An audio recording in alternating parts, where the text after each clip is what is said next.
stones are being thrown at the problem. Airbus's philosophy was, we can make an airplane that's pilot-proof. But in a bid to eliminate pilot error, have we gone too far? Could it be some of these developments may have actually caused disasters?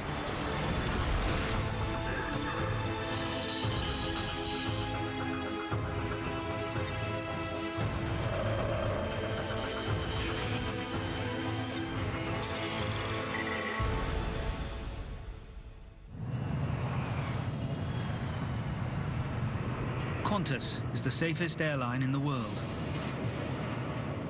Famously, none of its big jets has ever crashed. But in autumn 2008, that reputation is suddenly on the line. Qantas Flight 72 is travelling from Singapore to Perth. It's an Airbus A330, one of the most modern aircraft in the world. At the controls, the flight crew are equipped with the latest technology designed to make flying safer. But as the aircraft, packed with over 300 holidaymakers, nears the Australian coast, it suddenly performs a series of bizarre and dangerous maneuvers. First, it climbs 200 feet. Then, equally suddenly, it drops 650. What's the plane doing? What's the plane doing? The pilots have no idea what's going on. The plane is acting entirely on its own. Then it happens again. Uncommanded by the pilots, the plane plunges another 400 feet. Minutes later, the horrified captain issues a Mayday distress call. Mayday, Mayday, Mayday, Qantas 72. 315 people's lives are on the line. Will the pilot be able to rescue the situation? Yet the irony is, the entire incident is due to a computer-controlled flying system designed to eliminate a common cause of air crashes: pilot error.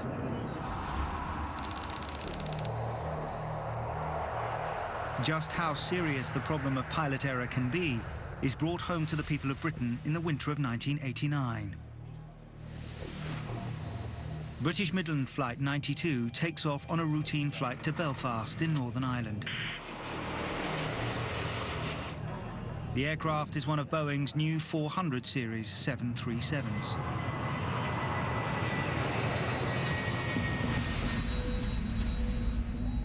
In charge is 43-year-old Captain Kevin Hunt, one of British Midland's most experienced pilots. His first officer is 39-year-old David McClelland. It's a normal takeoff. But then, 13 minutes into the flight, just as the aircraft is about to hit cruising altitude, there's a shock. Passengers frantically look around for an explanation. Hunt and McClelland immediately suspect one of the plane's two engines has blown up. The cockpit voice recorder picks up Hunt urgently asking which of the two engines is damaged. Which one? Which one? His first reaction is to turn to the aircraft's instruments. But the instruments that would tell him if an engine is malfunctioning, the so-called vibration instrumentation, is notoriously unreliable in 737s at the time. Pilots don't trust them. So when smoke appears in the cockpit, McClelland falls back on his general knowledge of the aircraft.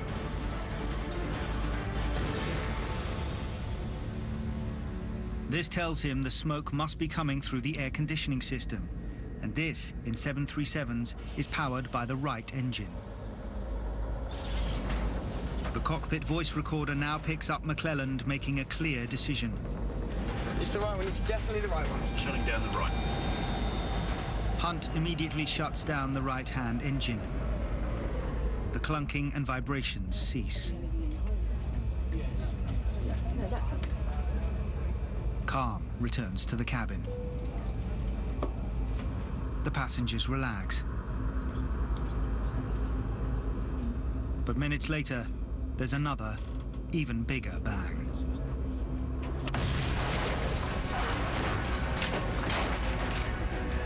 Once again, the plane is rocked by vibrations. Then everything goes eerily quiet.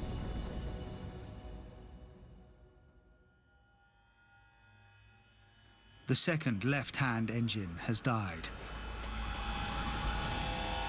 Flight BM92 has no power at all. Seconds later, the 400-ton aircraft smashes into the ground.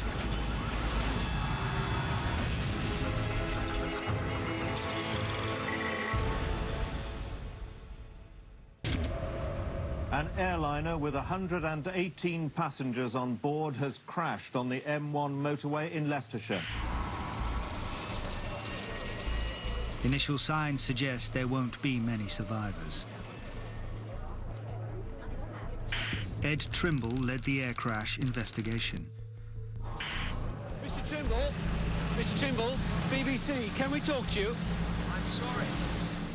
I think most investigators would have said the chances of many surviving that would have been low. Clearly, the aircraft is flying at over 100 knots on the approach, and suddenly it's been brought to a halt very abruptly indeed, and therefore one would have anticipated the G-forces would have been really significant. Amazingly, only 47 passengers die. 71 survive. Among them is the aircraft's captain, Kevin Hunt.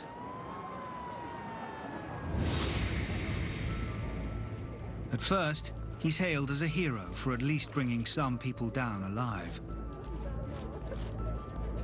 But soon afterwards, questions start to be asked. We were getting reports of ground witnesses who had seen and heard this aircraft on the approach. What we were being told was that the left engine was covered in fire.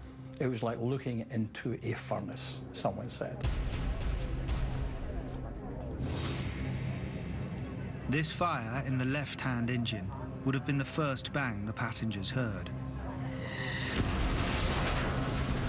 But that shouldn't have been fatal. The twin-engined plane can fly quite safely on one engine. Clearly, that hadn't happened. So the question was, what's happened to the right engine? The right engine is minutely inspected. Slowly, an awful truth dawns. The full strip inspection of the right engine revealed that there were no problems with the right engine prior to the impact. It's the right one. It's definitely the right one. Shutting down the right. And yet this right-hand engine is the one the crew had shut down. So why had the pilot turned off his only working engine?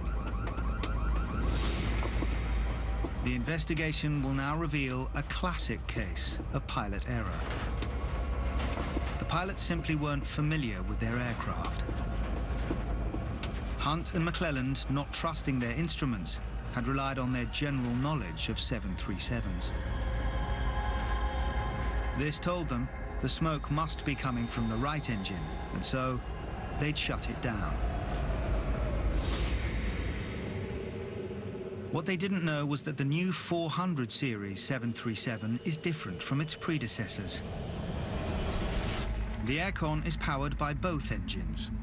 The smoke and smell came from the damaged left engine, not the perfectly good right one. David Learmount is a pilot and aircraft journalist. Both pilots had the vibration information in front of their eyes, and it was accurate. It was showing them where the problem was. But because they were used to flying on the 737-300, where the vibration instruments were not reliable, they disregarded the instruments altogether. The investigation has revealed an alarming truth. Neither pilot knew enough about the aircraft they were flying. The crash was caused by pilot error. Hunt, far from being a hero, is sacked. But behind the crash lies a much bigger issue that is increasing the chances of pilot error. A deluge of new aircraft models starts appearing from the 1980s onwards. It was a period of great development, a great change in the industry. Captain Chris Clark is an airline pilot and flight trainer. Pilots were faced with a significant number of differing equipment, even on the same type of aircraft. It's a situation almost designed to foster pilot error. Pilots are having increasing difficulty keeping up with the ever-changing models. It could be a different set of flight instruments, or it could be a different flight management system computer. Each new version is better and safer than its predecessor, or fills a particular niche in the competitive aircraft market. But Kegworth has dramatically shown the downside. Hunt and McClelland had had almost no training on the new Boeing 737-400 series. The airline had assumed that because these people were experienced on the 737-300, that they really only needed what they referred to as a differences course to go onto the 400. Kegworth is a clear warning. Pilots need more systematic retraining if there are not to be further cases of pilot error. Pilots now begin to spend more time in highly realistic, computer-controlled flight simulators. But despite the new training opportunities, Tower from Midland 1, we've had an undercarriage collapse. the airline industry doesn't fully learn the lessons from Kegworth. It's not just about having more training. The training has to be good, or there can be unexpected consequences, every bit as deadly. It will need another tragic accident for the industry to realize it must do even more.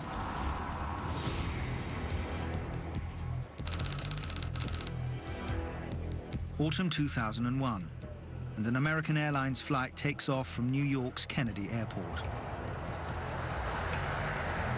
Flight 587 is bound for the Dominican Republic.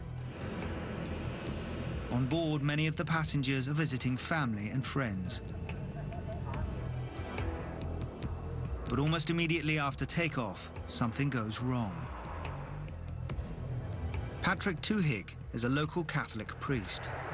I spotted this aircraft going over. I thought, looking back on it, that it was flying a bit low. It turned like this and nosedived into the ground. So then I said to myself, oh my God, this is very, very serious. And I remember thinking how beautiful that plane looked in the last seconds of its life, because the sun shining directly onto that aircraft before it hit the ground.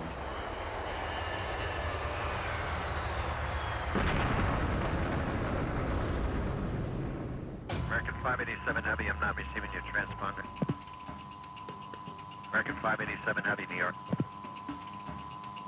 American 587 Heavy, New York.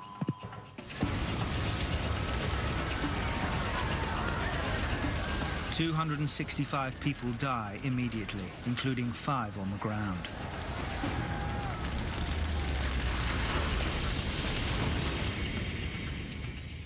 Christine Negroni is a journalist who's written extensively about the aircraft industry.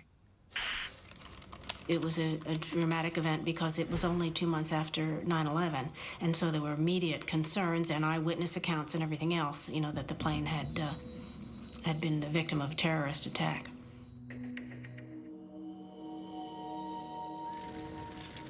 It's one of the worst accidents in American aviation history. If you saw the people in the immediate vicinity, they were stunned. One of the victims is Jose Laura, a law student. His sister still finds it hard to talk about it. It's really hard to live with this pain. I don't even want to see my brother picture because I don't want to think that he's not here with us no more. The man in charge of the crash investigation is Bob Benson. He immediately faces demands for instant answers. This is a very public disaster in a very public place. Well, there was a lot of pressure from the city of New York. The very first news conference we give, we always get the question, what happened here? What's the cause of this accident? And of course, we can never answer. The hunt for answers is hampered by the sheer scale of the devastation. There is almost nothing left of the aircraft. My initial thoughts are really about the magnitude of our job. A lot of times in these types of accidents, we get a lot of information out of the wreckage itself. But in this case, unfortunately, the fire was so complete, the aircraft was full of fuel when it hit the ground, that we had very few physical clues to look at. But then they find one massive clue. It had to do with the vertical stabilizer of the airplane that was floating in the bay over a mile away from the main impact point. It would be very strange if a terrorist simply blew the tail off of an airplane. And so we thought early on that we were probably up against something a little more complicated than a terrorist attack. It is the case that the National Transportation Safety Board is the lead agency because all information we have currently is that this is an accident. But if it is an accident, what caused it?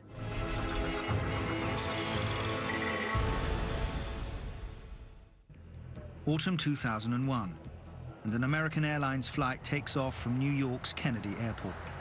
But almost immediately after takeoff, something goes wrong. It's one of the worst accidents in American aviation history.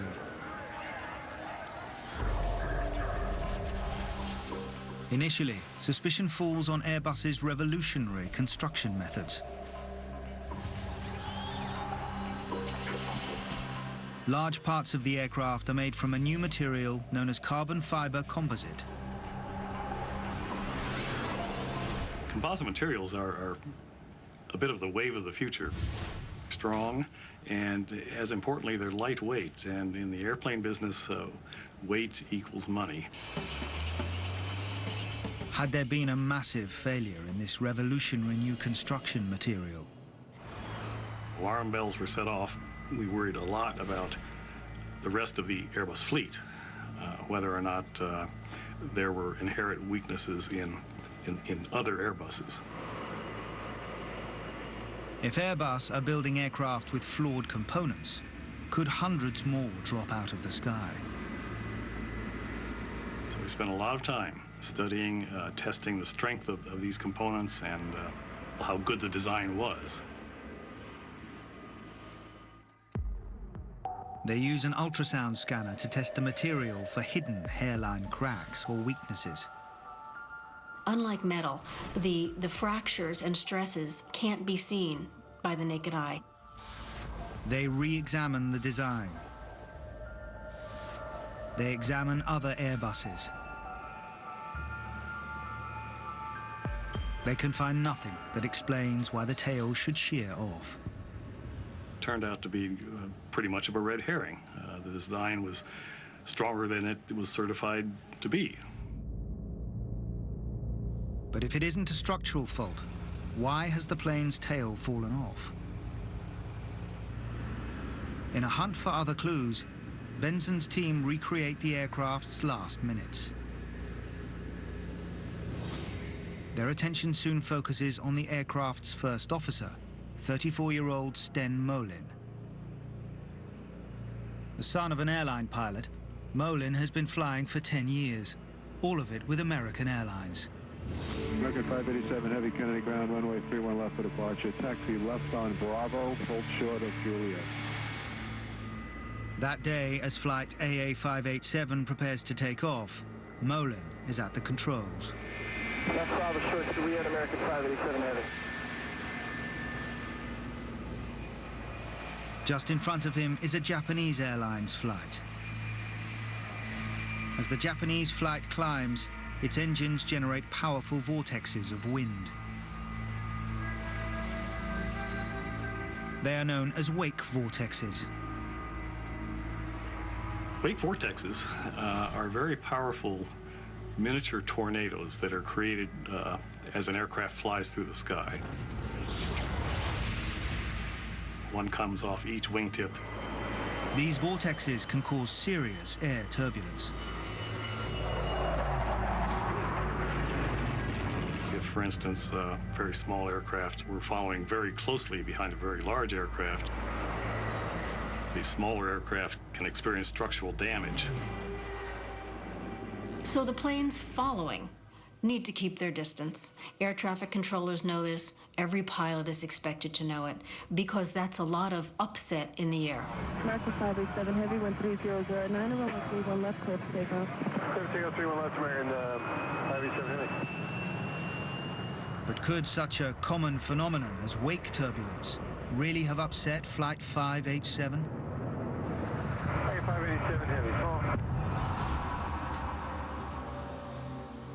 At the National Transportation Safety Board, Benson's team continue the search for answers.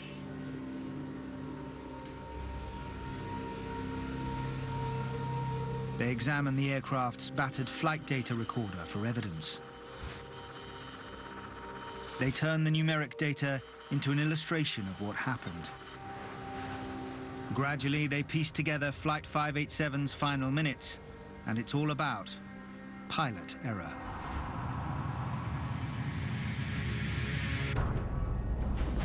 The cockpit voice recorder picks up the captain's voice. A little wake turbulence, yeah? Molin replies. Yeah.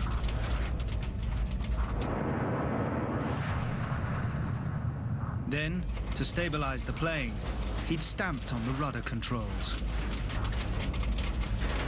It's the standard procedure for stabilizing an aircraft in these circumstances.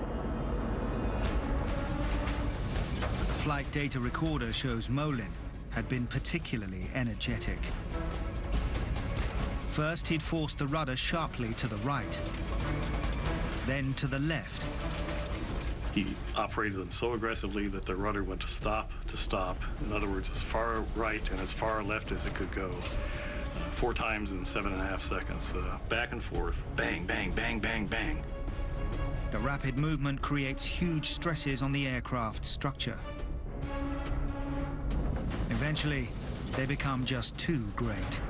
The first officer put loads on the vertical stabilizer that were twice the design loads that the thing was certified to take, and it ultimately failed. The attaching points fracture. The tail shears off, and the plane smashes to earth.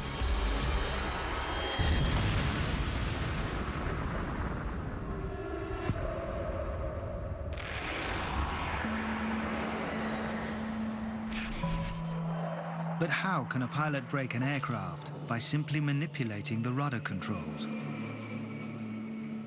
It now emerges that Airbus has issued specific warnings against violently reversing the rudder.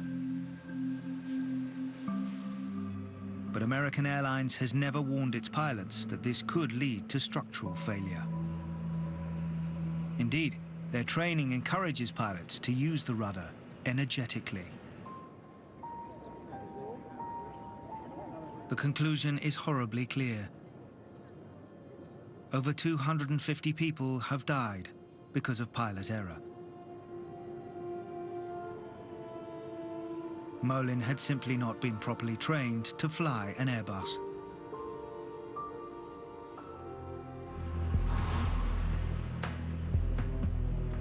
But for many lay observers, there is another question. Why, at a very busy airport like JFK, where wake turbulence is a routine problem, was a junior officer with a reputation for overreacting in charge of the takeoff? It's a story that goes back, ironically, to an earlier attempt to reduce pilot error.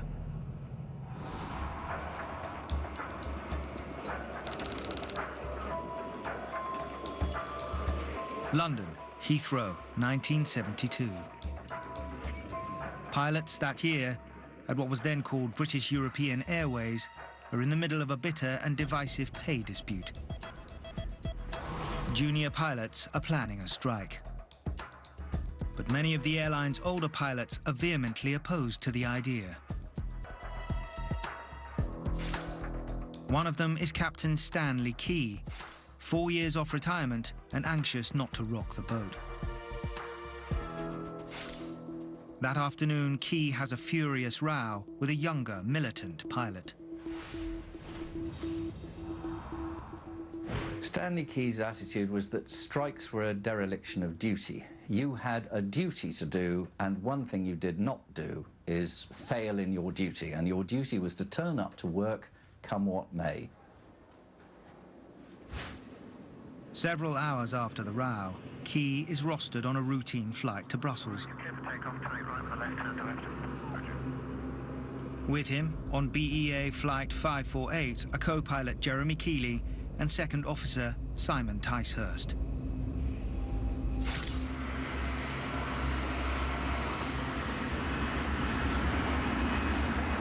As the aircraft climbs out of Heathrow, Key, at the controls, is said to be still fuming from the row. Suddenly, things go wrong. 2.5 minutes into the flight, the aircraft goes into a stall. It passes low over the densely populated town of Staines on the outskirts of London. Seconds later, it smashes into the ground.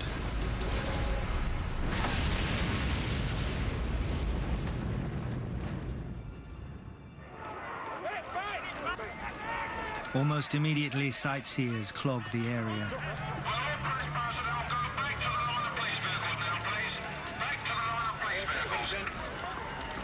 All 118 people on board are killed.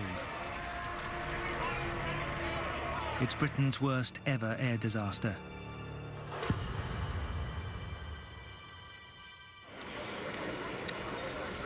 Within hours, air crash investigators arrive. As they pick through the rubble, they find something very puzzling. The flight recorder we took away last night rather suggests that something went wrong with the leading edge droop around about 1,800 feet. Droops are flaps on the front of a jet's wings that extend to provide vital extra lift at low speeds. A Trident must reach 3,000 feet and be flying at 225 knots before the droops can be safely retracted.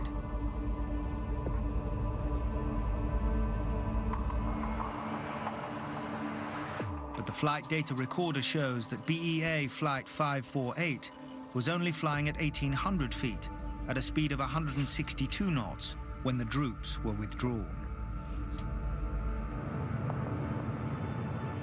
It's much too soon. The plane will have gone into an immediate stall. This was the first error, but it should not have been fatal. Chris Woods is a former Trident pilot and trainer. The first thing that happens is a warning.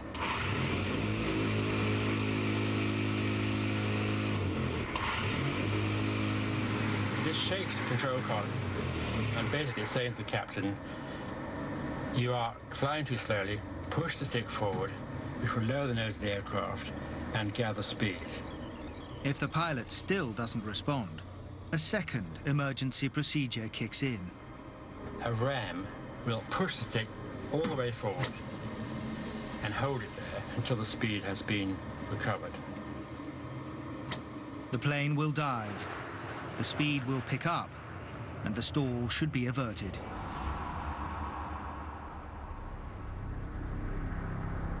Yet the flight data recorder shows that somebody has overridden these alarms. What had caused Stanley Key, an immensely experienced pilot, to make such a basic error? And why had neither of his crew stopped him?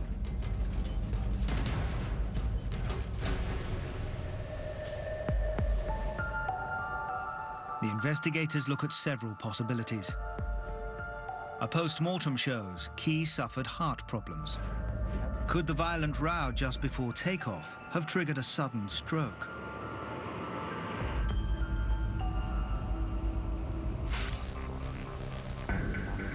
An even more surprising clue comes from a piece of the aircraft's debris. It's the cockpit table of one of the junior pilots. It's covered in anti-Key graffiti. One reads, "Key must go. Where? Down the drain." Another suggests, when Stanley Key dies, who will be God's next rep at BEA?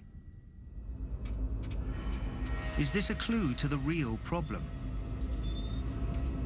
Could the row over strike action have made Key's relationship with his young crew so bitter they simply weren't talking to each other? In the hierarchical setup in that cockpit, challenging the captain was much more difficult than it is now. We will never know if this is the truth. But the inquiry report is a trigger for important changes designed to reduce future pilot errors. From now on, it's the junior officer who flies the aircraft, particularly if conditions are difficult. This leaves the senior officer, the captain, free to watch for trouble and, if necessary, demand a new course of action. It's a safety routine that in the following years is widely adopted by airlines across the world. And it's why, nearly 30 years later, when American Airlines Flight 587 takes off from New York, nobody questions the fact that Sten Molin, the junior officer, is at the controls.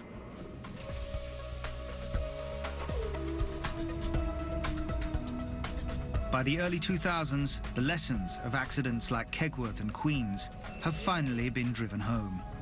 But in the airline industry, there's also another, even more important development designed to eliminate pilot error: automation.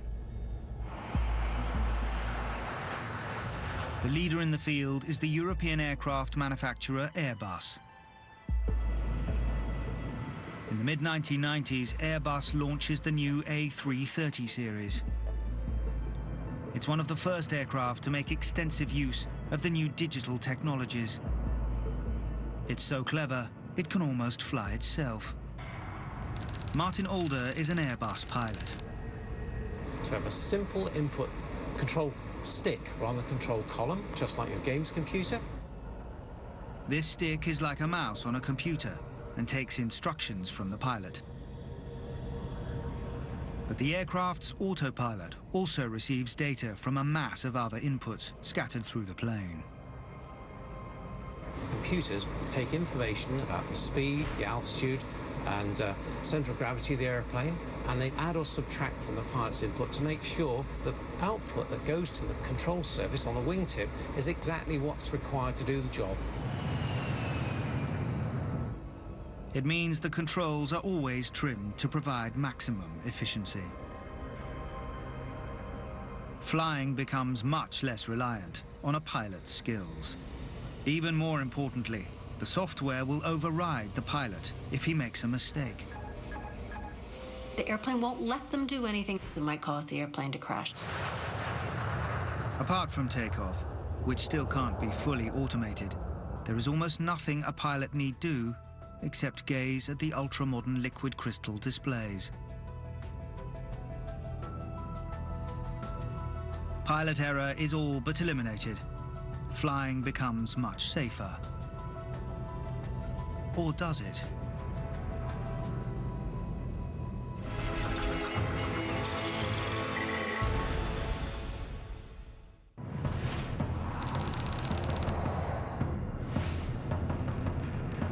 Qantas Flight 72 is travelling from Singapore to Perth.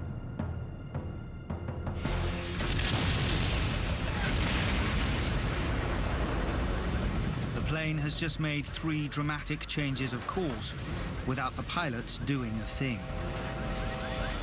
First, it's climbed. Then, it's dived. Many of the 300 passengers are in real trouble. People were thrown around. They were thrown at the ceiling and then thrown at the floor. Computers were thrown around. Baggage, that flies around. A lot of people got severely injured. Several have broken bones. Many others have been seriously battered and bruised. The pilots now frantically wrestle to seize back control. But for hours, they've been gazing at the screens and nothing's happening. It's lulled them into a false sense of security. It now takes valuable minutes to grasp what's going on. When you have a failure, there is obviously a startle factor. We are human. And then we have to start taking in the information we've got and then decide from that what the appropriate response is. If you wind up with an electronic glitch or a computer glitch in an automated cockpit, this is what pilots often say. What's the plane doing now? What's the plane doing? What's the plane doing? And that expression to me is so important because it really explains that there's sort of a disconnect between the plane and the person flying the plane. This process can cause a pilot to lose very precious time. Finally, the pilots realize the aircraft's fabled computer control system is malfunctioning and switch it off.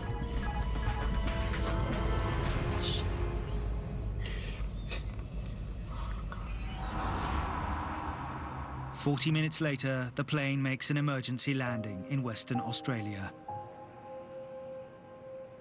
Everybody has survived. But it's been a close call. A later investigation reaches an unexpected and ironic conclusion. It's the very system designed to reduce pilot error that's caused the problem. The plane is equipped with sensors that automatically monitor the angle of flight. These appear to have sent corrupt data to computers controlling the autopilot. First, they tell the autopilot the plane is descending steeply. In fact, it's flying normally. The autopilot, thinking the aircraft is descending too rapidly, orders an ascent. The computers were told that the aircraft's attitude was varying, and it wasn't. But they were trying to correct this. Seconds later, the sensors change their mind and tell the autopilot to descend. So the computers themselves weren't actually wrong. The sensors were. The pilots have been left with no option but to turn off the autopilot. But how can a system designed to eliminate pilot error go so badly wrong? It's a question that will become increasingly pressing in the wake of a terrible accident in another part of the world. Rio de Janeiro. Air France Flight 447 takes off on a scheduled flight to Paris. The plane is carrying the latest automated technology designed to reduce pilot error.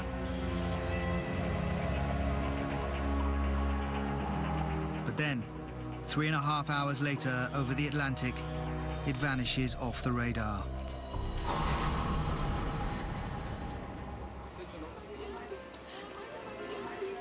Waiting families in Paris are distraught.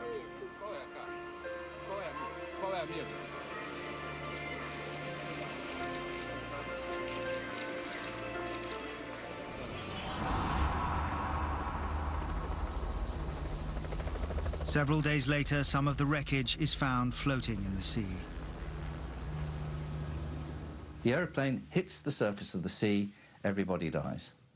So once we were up there, 30,000 feet plus, and then we're in the drink. So what happened? Despite a huge search of the crash area, the flight data recorders are not found. It means investigators can only guess at what may have happened.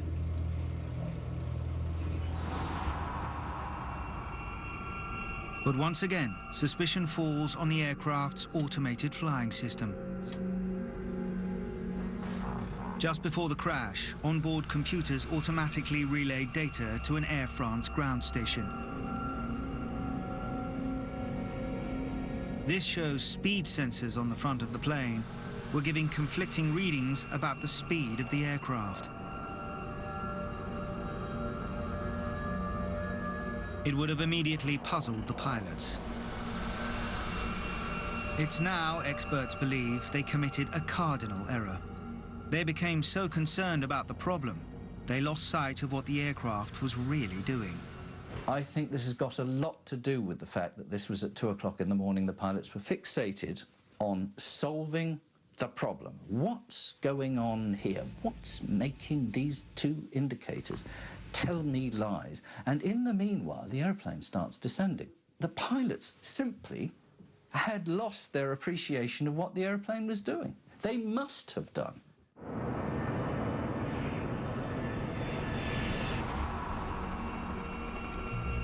While the search for the remains of the aircraft continues, we'll never be sure if this is what happened. But once again, vital components in the automated flying system seem to have failed. This distracted the pilots, who forgot to fly the plane. The Qantas and Air France incidents have opened a new controversy. Could it be that the new and clever systems designed to reduce pilot error are in fact causing errors themselves? Whenever you introduce clever machinery to get over a known problem, you are introducing a new problem. All you really can do is to make absolutely certain that you are making things better than they used to be. Today, modern cockpits are better equipped and designed to assist the pilot than ever before. Training is more regular and rigorous. Pilot error should be on the wane. Flying has never been safer. But the irony is that in trying to eliminate pilot error, we've introduced a whole new series of unexpected problems.